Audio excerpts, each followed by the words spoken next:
Izin bertanya, bagaimana cara menghilangkan rasa futur dalam menuntut ilmu dan kembali semangat dalam beribadah seperti sholat malam? 1 tahun yang lalu waktu bekerja dengan gaji masih pas-pasan bahkan kurang, saya begitu semangat ikut kajian rutin seperti kajian Radio Solin setiap pagi. Bahkan kalau ada yang absen karena pekerjaan, segera saya kejar mencatat kajian ulang. Namun ketika pindah ke tempat kerja dan alhamdulillah dikasih gaji yang cukup, rasa semangat menuntut ilmu menjadi lemah sehingga banyak yang tertinggal karena menunda-nunda. Sudah ada niat yang kuat memperbaiki lagi dan niat menghafal Quran dan terus berdoa namun masih belum bisa terlaksana. Yang pertama, ini salah satu bukti bahwa harta itu ujian. Sebagaimana Allah firmankan, innama amwalukum wa auladukum fitnah. Sesungguhnya harta kalian dan anak-anak kalian adalah ujian. Dan tidak mudah menghadapi ujian harta.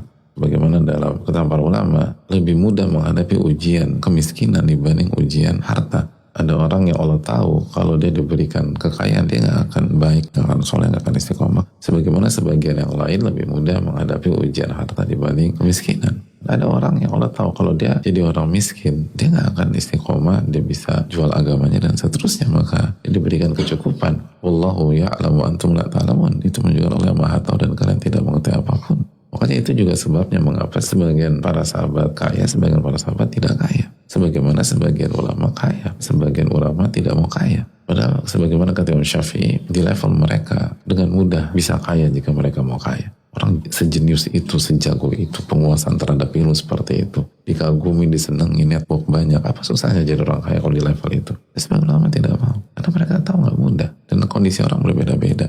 Dan ini menunjukkan nggak segampang itu orang mengatakan kalau saya kaya saya akan umroh, saya akan haji, saya akan ini dan sebagainya. Harta salah satu ujian terpelik gitu loh.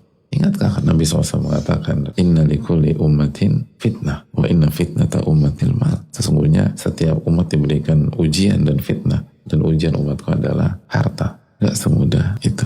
Jadi kalau kita memilih pindah kerjaan, gaji lebih bagus, ya jalani konsekuensinya. Emang gak mudah. Gak ada kewajiban kita berenang di Selat Sunda misalnya. Kalau mau berenang, banyak kolam renang. Tapi kalau Anda putuskan nyebur ke Selat Sunda, ya hadapi konsekuensinya. Itu keputusan Anda. Kalau gak bisa, ya jangan coba-coba. Hidup itu semua tentang keputusan dan konsekuensi dari keputusan tersebut. Dan itu gak mudah. Dan lagi-lagi ini harus membuka mata banyak di antara kita. Bukan hanya penanya, tapi kita semua. Khususnya yang berpikir hanya dari satu sisi. Saya pengen kaya, saya pengen kaya, saya pengen kaya. Gak mudah jadi orang kaya itu.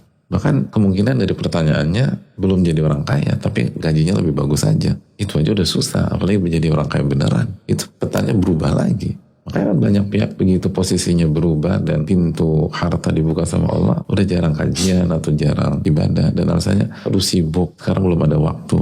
Itu cara berpikir yang salah. Justru sebaliknya, kalau posisi Anda semakin bagus, Anda harus lebih punya waktu. Karena ujian beda, serangannya beda.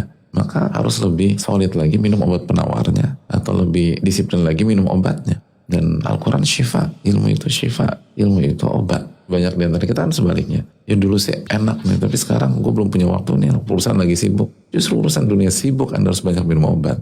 Jadi evaluasi kebijakan kita, dan kalau memang itu keputusan kita, mintalah pertolongan jujur sama Allah SWT, jalani konsekuensi, dan harus bangun fondasi iman yang kuat dan ketakwaan yang kuat, dan jangan sampai hubung dunia dan seterusnya.